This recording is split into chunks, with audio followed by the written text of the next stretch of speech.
In other news, the government is set to further intensify its tourism campaign. Its target European countries. This report.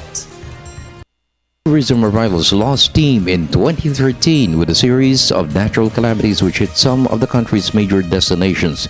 The killer earthquake in Bohol, Yolanda's fury, affected the flow of tourists to Boracay, some parts of Cebu, and Coron in Palawan. Despite the devastation, these areas were quick to recover to avoid substantial losses. These places remain, as I speak, open for business. They're back in full swing, and in fact in Boracay we're turning people away. And therefore, when you say hit, because it's used a little loosely in the media, exactly. You actually simply mean that there was an interruption, a hiccup in the business. But 2014 so far doesn't seem to be starting out that way. Despite the DOT's failure to achieve its target of 5.6 million tourists in 2013, there were great expectations for this year with the launch of a major campaign to expand its market in Europe. Philippine Airlines' return to Europe is a major plus to attract more tourists from Great Britain. 8 other countries will be covered by the campaign to include Russia and France.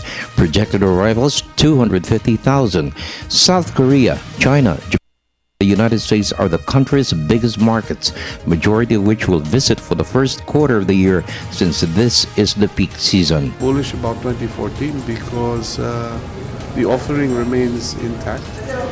And in fact, to a very large extent, you can almost say that most of the preparations we have been making in the last 2 years will actually weigh in this year and the year after. So it's going to be a very exciting year. With the increasing flow of tourists, expect more flights to cover other destinations and more investments to pour in to build more hotels and resorts. Tourism's impact to the economy is significant to growth. We are a little over about 7% of GDP. And we're roughly at about 16 to 17% of employment. That's about 4.2 million direct employment in tourism. Now, I say direct employment because the ancillary or the downstream activities that tourism drags along with it are not possible for us to count.